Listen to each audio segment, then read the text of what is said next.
Hello friends, स्वागत है आपका एक्सेस कंप्यूटर एजुकेशन की क्लासेस में। फ्रेंड्स, अभी तक हम जो बात कर रहे थे उसमें हमने मेन्यूज़ के बारे में सब कुछ जाना। Home menu, insert, page layout, formula, data, review, view, इनके बारे में सब कुछ हमने बात करी। गाइस, अब हम एक्सेल के मोस्ट इम्पॉर्टेंट चैप्टर पे आ रहे हैं, दैट इज़ फार्मूला। जब हम फार्मूले की बात करते हैं तो एक बात हमेशा ध्यान रखें कि आपको फार्मूलों को जानने से पहले एक चीज़ बहुत इंपॉर्टेंट पढ़नी है, that is references. Cell references क्या होता है, किस समय हमें सेल के रेफरेंसेस को कौन से मोड में रखना है, किस तरीके से हमें उस पर काम करना है, ये हमें जानना बहुत ज़रूरी है। तो guys, we have three type of cell references. एक होता है रिलेटिव रेफरेंस, एक होता है एब्सोल्यूट रेफरेंस और तीसरा होता है मिक्स्ड रेफरेंस। तीन तरीके के रेफरेंसेस की बात मैं करूंगा आज। तो आज की क्लास में पहले मैं रेफरेंसेस को जब डिस्क्राइब कर रहा हूं तो बहुत ध्यान से देखिएगा, क्योंकि ये आगे फॉर्मूलों में आपकी पूरी हेल्प करने वाला है। बिना इसके आपके फॉर्मूले ढंग से काम नहीं करते, और कहीं ना कहीं अगर आप इसको गलत तरीके से यूज़ करते हैं तो आपके रिजल्ट पे इफेक्ट जरूर आएंगे। तो गाइस, शुरू करते हैं आपके रेफरेंसेस। देखिए, सबसे पहले एग्जाम्पल के लिए मैं यहाँ पर लेता हूँ किसी कुछ पर्सन्स के नाम ले लेता हूँ, राम, श्याम, मोहन, सोहन। और यहाँ पर सपोज करो राम, श्याम, मोहन, सोहन के 4 डिफरेंट क्वार्टर्स के मार्क्स ले लेता हूँ। तो जब हमने यहाँ पे कहा क्वार्टर 1, ठीक है, QT2, QT3 और QT4, ठीक है। यहाँ पर हमने मार्क्स 78, 65, 77, 89 इस तरीके से कुछ रखे। फिर हमने बात करी यहाँ पर आपका 76, 56, 66 और 58, थोड़ा सा कम करे मार्क्स मैंने।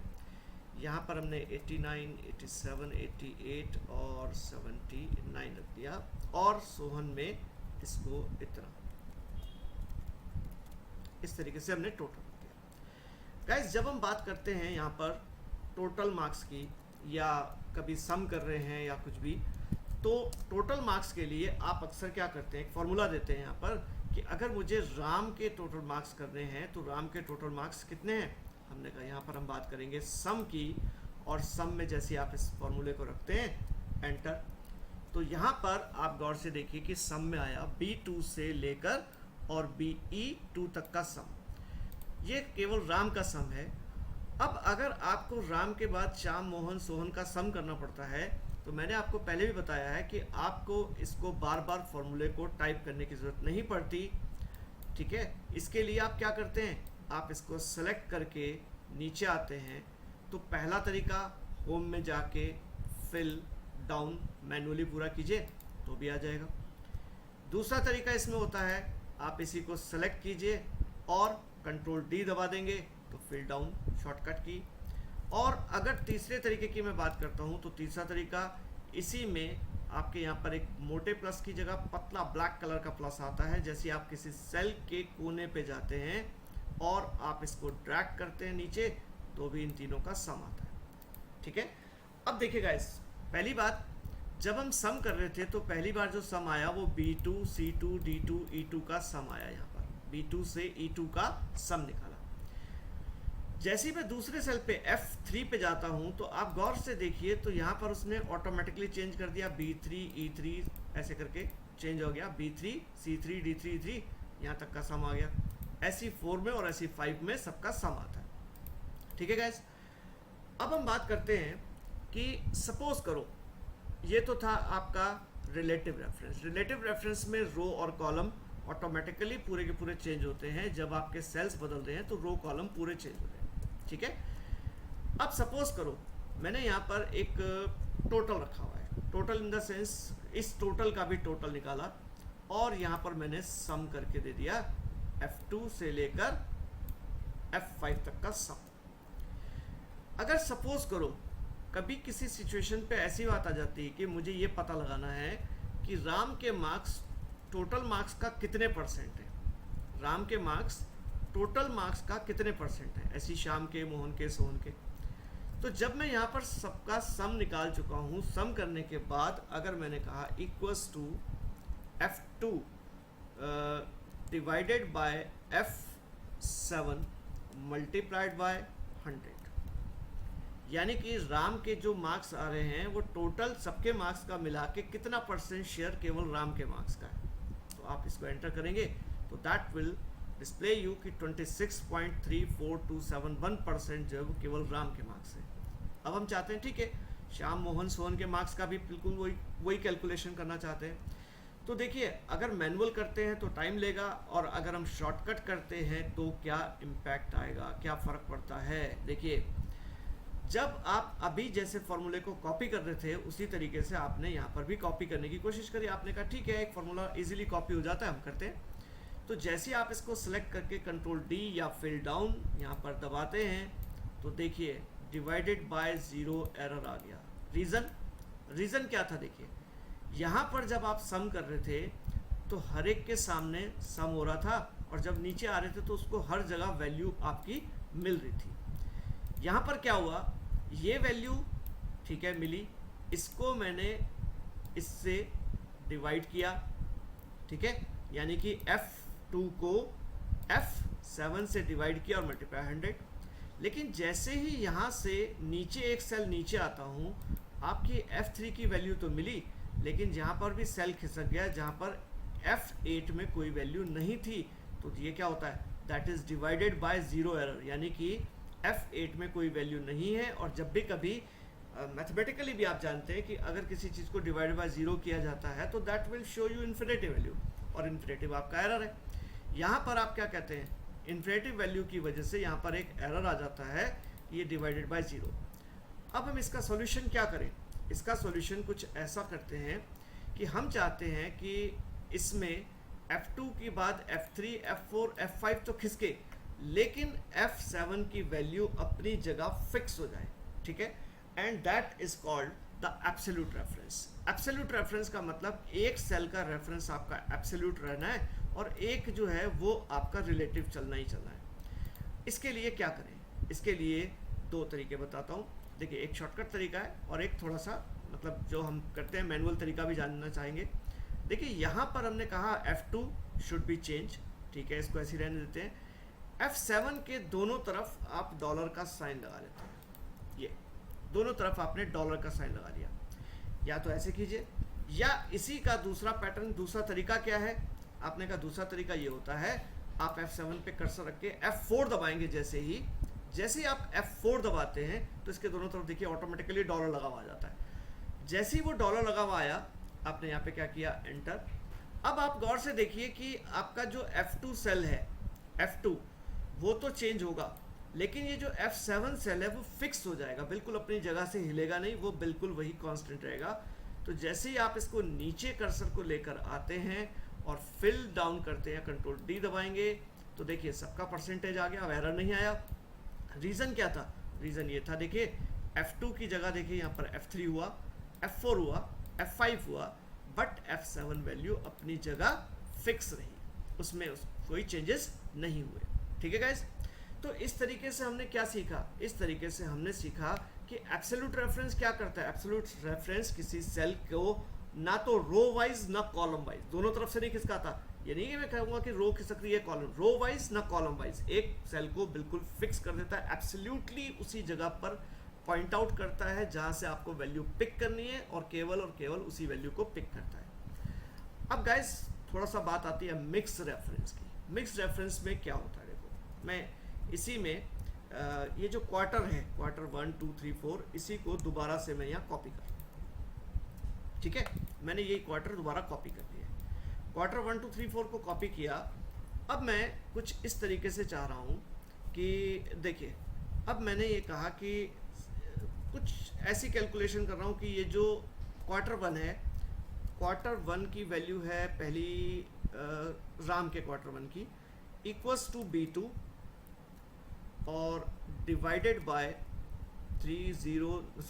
डिवाइडेड बाय F2 कर दिया मैंने इसे, ठीक है। अब देखिए मैंने क्या कहा कि राम के क्वार्टर 1 के मार्क्स टोटल मार्क्स के राम का कितना परसेंट है, तो इसने कहा 25%। डेफिनेटली जब आप इसके आगे इसको कॉपी करेंगे, तो मैंने अभी आपको क्या बताया, मैंने आपको ये कहा कि जब आप इसके कॉलम को खिसकाते हैं तो कॉलम खिसकेगा, अगर इसका डिवाइडेशन इससे है तो डेफिनेटली जब यहाँ आऊँगा तो खाली सेल से होगा, यहाँ आऊँगा तो इससे हो जाएगा, और क्वार्टर 4 पे आऊँगा तो फिर खाली सेल से। यानी कि अगर मैं इसको राइट साइड खिसकाता हूँ तो राइट साइड में जैसे ही मैंने इसे कॉपी करने की कोशिश करी और मैंने यहाँ पर फिल में राइट किया, फिल राइट जैसी मैं करूँगा तो डेफिनेटली इधर एक एरर दिखाएगा ही दिखाएगा। इस चीज़ का सॉल्यूशन मैंने आपको बता दिया कि अगर मैं किसी एक सेल को फिक्स रखना चाहता हूँ तो क्या करूँगा, इस सेल को फिक्स रखने के लिए मैं यहाँ पर क्या करता हूँ, देखिए मैंने ये जो F2 था इसमें F4 दबा दिया, F4 एक शॉर्टकट की है, F4 करते ही यहाँ पे डॉलर लग जाएंगे, यानी कि ये वैल्यू तो फिक्स हो गई। अब ये वैल्यू फिक्स हो गई, इसके दोनों तरफ डॉलर लग गया। ठीक है गाइस, गौर से देखिएगा इस चीज़ को। मैं राइट साइड जाता हूँ, राइट साइड में मैंने फिल करके राइट किया तो डेफिनेटली ये आंसर बिल्कुल ठीक आ जाएगा, यानी कि जो क्वार्टर 1 के मार्क्स हैं वो टोटल राम के मार्क्स का 25%, क्वार्टर 2 में 20.21%, 0.24 और यानी कि 0.28%। अगर मैं इसको परसेंट की फॉर्म में लेता हूँ तो यहाँ पर आपको परसेंट की फॉर्म में दिखा देगा कि ये कितने परसेंट है। ये इसका 25% है, ये 21, 24 और 28% मार्क्स आ रहे हैं। ठीक है गाइस, बिल्कुल ओके रिजल्ट है, नो प्रॉब्लम, कोई दिक्कत नहीं है। लेकिन अगर इसी चीज़ को सेलेक्ट करके अब देखो, अब मैंने कॉलम वाइज तो ठीक है खिसकाया, फिक्स था, ठीक, लेकिन अगर मैंने इसी सेल को डाउन फिल डाउन करने की कोशिश करी तो क्या होगा, क्या इफेक्ट होगा। अब देखिए यहाँ पर मुझे अगले सेल में क्या चाहिए, अगले सेल में चाहिए कि शाम के क्वार्टर 1 के मार्क्स शाम के टोटल मार्क्स का कितने परसेंट है, शाम के क्वार्टर 2 के मार्क्स शाम के क्वार्टर 2 के मार्क्स जो होते हैं वो शाम के टोटल का कितने परसेंट है। अगर मैं ये चाहता हूँ कि जैसे इसमें फॉर्मूला कॉपी हो गया, यहाँ भी कॉपी हो जाएगा, नो प्रॉब्लम, कंट्रोल डी करता हूँ, आंसर आपके पास कुछ इस तरीके का आया। अगर आपने यहाँ पर अगर आपने इसको फिल डाउन किया तो ये आंसर आया, आपको आंसर तो बिल्कुल मिल रहा है, नो प्रॉब्लम, कोई दिक्कत नहीं आई। लेकिन अक्सर कैलकुलेशन करते समय यही हम गलती करते हैं सबसे बड़ी। हमें आंसर लगा, हमने सोचा बिल्कुल आंसर ओके है, नो प्रॉब्लम, बट अगर मैं इसको मैनुअली देखूं तो देखिए क्या गलती हो रही है। ये जो परसेंटेज था ये तो ठीक है, राम के क्वार्टर 1 का, राम के टोटल का क्वार्टर 1 जो है वो 25.24% है, लेकिन जब मैं उससे नीचे जाता हूँ तो देखिए क्या हुआ ये कि शाम के क्वार्टर 1 के मार्क्स डिवाइड किससे हुए, राम के टोटल से, F2 से। ये देखिए आप गौर से देखिए, यहाँ पर ये जो टोटल आ रहा है ये किसका आ रहा है, F3 ये है, डिवाइड किससे हो रहा है, क्वार्टर 2 यानी कि F2 से। F2 मतलब क्या हो गया, राम के टोटल मार्क्स से, जबकि होना किससे चाहिए, शाम के टोटल मार्क्स से डिवाइड होना चाहिए।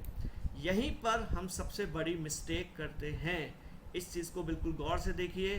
क्या होता है, ऐसे टाइम पे मैं इसको एक बार पूरा रिमूव करता हूँ और ध्यान दीजिए अब मुझे क्या करना है, मुझे कॉलम वाइज तो खिसकाना है, लेकिन कॉलम वाइज इसको फिक्स रखना है, लेकिन रो वाइज खिसकना भी चाहिए।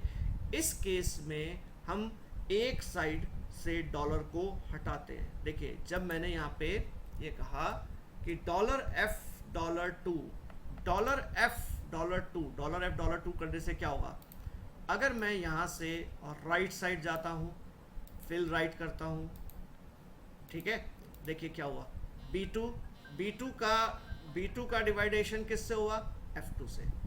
यहाँ पर क्या हुआ, C2 का डिवाइडेशन किससे हुआ, F2 से। D2 का डिवाइडेशन किससे हुआ, F2 से। और E2 का डिवाइडेशन किससे हुआ, F2 से। नो प्रॉब्लम, ठीक है। अब देखिए मैंने क्या कहा कि कॉलम तो चेंज, यहाँ पे कॉलम बदल नहीं रहे, कॉलम फिक्स हो गए, लेकिन रो में चेंजेस आने चाहिए। तो जैसे ही मैं इसको सेलेक्ट करके नीचे आता हूँ, अब मैं इसमें फिल डाउन करता हूँ। फिल डाउन करने में देखिए यहाँ तो चेंजेस नहीं आए थे, लेकिन यहाँ देखिए क्या हुआ, B3 डिवाइडेड बाय $F3। अब $F3 मतलब क्या हो गया, $F3 का मतलब हो गया शाम के मार्क्स। अब हर बार शाम के मार्क्स टोटल से ही डिवाइड हो रहा ना, हर बार शाम के टोटल से डिवाइड हो रहा। नेक्स्ट रो में गए तो यहाँ पर F4 हो गया। F4 मतलब कॉलम तो खिसक रहे हैं, लेकिन सॉरी कॉलम फिक्स हो गए, लेकिन रो में क्या होता है, रो में डेटा बदल रहा है। ठीक है जी, कोई डाउट तो नहीं है? इस चीज़ को बहुत गौर से देखना है। कभी कभी ऐसा होता है, कोई सिचुएशन ऐसी आती है जहां पर हमारे को रो वाइज खिसकाना होता है, कॉलम वाइज नहीं खिसकाना होता, और कभी कभी हम कहते हैं कॉलम वाइज खिसकाना है, रो वाइज नहीं। तो डॉलर को चेंज कर सकते हैं आप। डॉलर अगर एफ से पहले डॉलर है तो देखिए कॉलम तो खिसकेंगे, लेकिन सॉरी कॉलम फिक्स रहेंगे लेकिन रो चेंज हो जाएगी। बिल्कुल सिमिलरली इसका अपोजिट हो जाता है। अपोजिट में सपोज करो हम यहाँ पर कुछ इस तरीके से बोलते हैं कि इस फॉर्मूले को यहाँ लिख रहा हूँ, ठीक है। यहाँ पर हमने क्या कहा कि सपोज करो ये कुछ इस तरीके से टोटल ले लेते हैं यहाँ पर, ठीक। यहाँ पर टोटल लेते हैं सबका, सम करता हूँ किसका, राम श्याम मोहन सोहन का। इसी को फिल राइट कर देता हूँ, फिल राइट, ऐसे कर दिया, ठीक है जी। अब देखिए ये सबका टोटल है, क्वार्टर वन का सबका टोटल, राम श्याम मोहन सोहन के क्वार्टर वन का total, quarter two, quarter three, quarter four, quarter five. Similarly अब मैंने यहाँ पे क्या कहा, यहाँ पर फिर से अब मैंने लिखा राम श्याम मोहन सोहन। इसको, इस लेक्चर को 2 बार 3 बार देखना पड़ेगा आपको, बहुत इंपॉर्टेंट है, कभी कभी प्रॉब्लम आ जाती है। देखिए क्या होता है, अब मैं यहाँ पर कहता हूँ कि राम के क्वार्टर वन के मार्क्स सबके टोटल का कितना परसेंट है, तो यानी कि मैंने यहाँ पे क्या कहा, equals to B2 divided by क्या कहेंगे, B7, ठीक। वही बात आ गई कि अब मैं यहाँ पर कॉलम में क्या चाहता हूँ, कॉलम में क्या किया, यहाँ पर मुझे चेंज चाहिए, मैंने कहा यस, कॉलम वाइज मेरे मार्क्स यहाँ पर इससे चेंज होने चाहिए। तो दैट मीन्स अब मैं इसको फिक्स रखना चाहता हूँ, रो को। तो देखिए यहाँ पर हमने क्या किया, यहाँ पर अगर मैं इस पे जाकर F4 दबा देता हूँ, एंटर किया, F4 दबाया, अगर मैं इसको राइट साइड फिल करता हूँ, ठीक है, राइट साइड फिल करने में राइट साइड यहाँ तक जाता हूँ, राइट साइड फिल किया तो मैंने कहा fill right, okay, no problem, no problem. यानी कि यहाँ पर मार्क्स आपके B2 डिवाइड हुआ किससे, B7 से, B2 डिवाइड हुआ B7 से, C2 डिवाइड हुआ B7 से, सॉरी यहाँ पर क्या आया, B7, यानी कि इससे गलत हुआ। देखिए किसका डिवाइड होना था, C2 डिवाइड होना था किससे, C2 डिवाइड होना था 7 से। यहाँ से देखिए अगर मैं क्वार्टर वन बी, राम के जो क्वार्टर वन के मार्क्स है उसको डिवाइड कर रहा हूँ किससे, B7 से, तो यहाँ पर क्या होना चाहिए था, C7, यहाँ पर क्या होना चाहिए था, D7, ठीक है, और यहाँ क्या होना चाहिए था, E7। यानी कि ये चीज़ मैंने क्या कर दिया, फिक्स कर दिया, फिक्स करके गलती कर दी। अब क्या हुआ, मैंने कहा ये फिक्स नहीं रहना चाहिए, ये सब ऐसे में फिक्स रहेगा लेकिन ऐसे में फिक्स नहीं रहेगा। अगर मैं इस तरीके से करता हूँ फिल डाउन तो ये ठीक है। यहाँ पर क्या हुआ, B7 डिवाइड बाई E7, ठीक है। फिर नीचे आया तो B3 divided by B7, okay ठीक है। यहाँ पर आया B4 divide by B7, okay ठीक है। और यहाँ पर आया B5 divide by B7, okay, ये बिल्कुल ठीक है। लेकिन अगर मैं इन सबको राइट साइड लेकर चला गया और फिर राइट कर दिया तो देखिए गौर कीजिएगा गलती क्या हुई यहाँ पर। अब देखिए यहाँ पर जब मैं जा रहा हूँ तो सब कुछ B7 से डिवाइड हो रहा है, हर बार B7 से डिवाइड कर रहा है।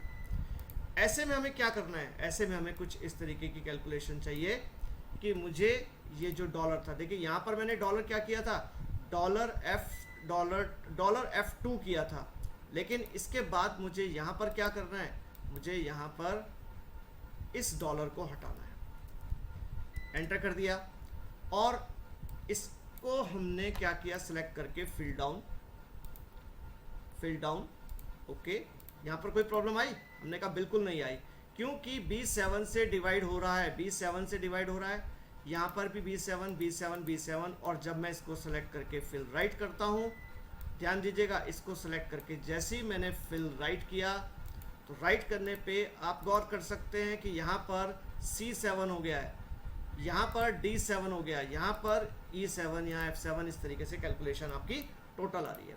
तो गाइज ये जो आपके तीन तरीके के रेफरेंसेस मैंने बताए, रिलेटिव रेफरेंस, एब्सोल्यूट और mix reference, this is called the example of mix reference, ठीक है, जहाँ पे डॉलर एक जगह लगता है, या तो बी से पहले लगेगा या बी के बाद लगेगा। ओके, तो जब हम क्या चाहते हैं, हमने कहा कि अगर कॉलम वाइज वैल्यू फिक्स रहे, कॉलम वाइज फिक्स रहे तो डॉलर पहले लगेगा, और रो वाइज वैल्यू फिक्स रहे तो डॉलर बी के बाद लगेगा। गाइज इसको बहुत गौर से देखिएगा, एक बार, दो बार, तीन बार आप लेक्चर को जरूर देखिए।